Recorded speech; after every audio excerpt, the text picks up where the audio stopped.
Right. So, I'm Robert Goetzl. I'm related to Chris Martin, and before I go any further, I need to say that I'm so happy to be back here in NAMM, and I'm so grateful for the privilege to decorate Martin guitars for the company.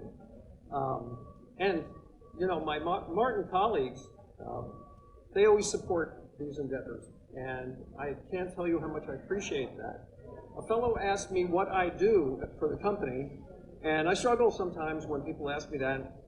And I say I'm the artist in residence. I have a feeling half of my Martin colleagues don't know exactly what I do because I show up with a guitar or two every so often. And this guitar started as a work of art on a backpacker. And a backpacker is a very small kind of bodied instrument. And I was handed this backpacker one day and told I had to do something on it. And it was a milestone backpacker. And at first, I really didn't know what to do with it. It was a product made in Mexico, so I thought maybe a Mexican-themed guitar. Chris Martin told me an interesting story that when they first started producing backpackers, I think your colleague said you weren't going to make more than 5,000. And I'm holding the 300,000th backpacker in my hand, and I'm going to decorate it.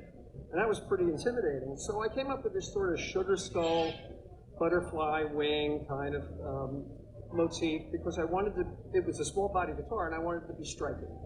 And I brought it into the factory and Fred Green, wherever Fred is, said, wow, that's really cool. You need to do one on a dreadnought. And so this is what I came up with. It's a hand-painted guitar, and most of these guitars start out as either a very detailed graphite drawing or a watercolor.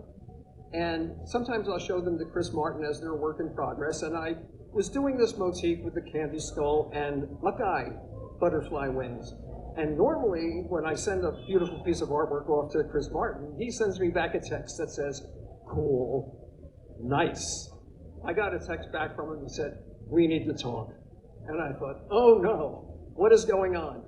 You had a suggestion that it was a bug and nobody was going to buy the guitar. You need to change this. So we wound up putting monarch butterfly wings on. And as I was doing some research on this guitar, what struck me in Mexico and many other countries, that they have this Day of the Dead celebration, celebrating people who have come before and are no longer with us. And the monarch butterfly plays a role in that belief where some believe that it's the spirit of their ancestors. The candy skull theme is a decorated skull that is given to children to celebrate not the death of somebody, but the fact that they're still with us, right? So I combine these two things to create this motif on a guitar. And if you have any questions or would like to look at it a little closely after the press event, please do so. It's small, very small paint strokes with watercolor mixed with some acrylic emulsion that hardens on the guitar body.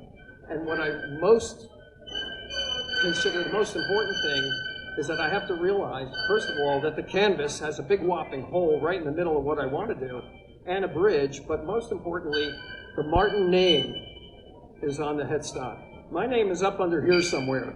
It still has to sound really good. And the next guitar that I'd like to talk about, I'm going to let Craig play it.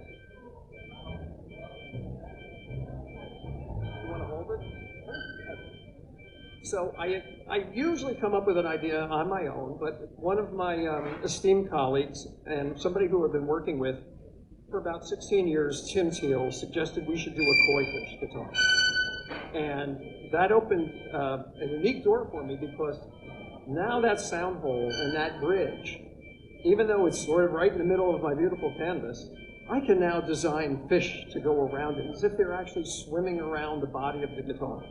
And it is the same process. I mean, to be lucky enough to paint on a Martin guitar and consider that it still has to sound good, not like a brick with strings, is a very painstaking process, I have to tell you. And there's a lot of stress involved because you don't crinkle up a guitar if it's not turning out right, like a piece of paper.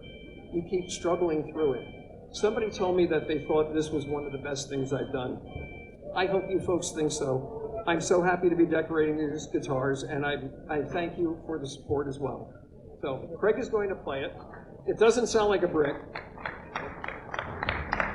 And please ask me any questions you want later on.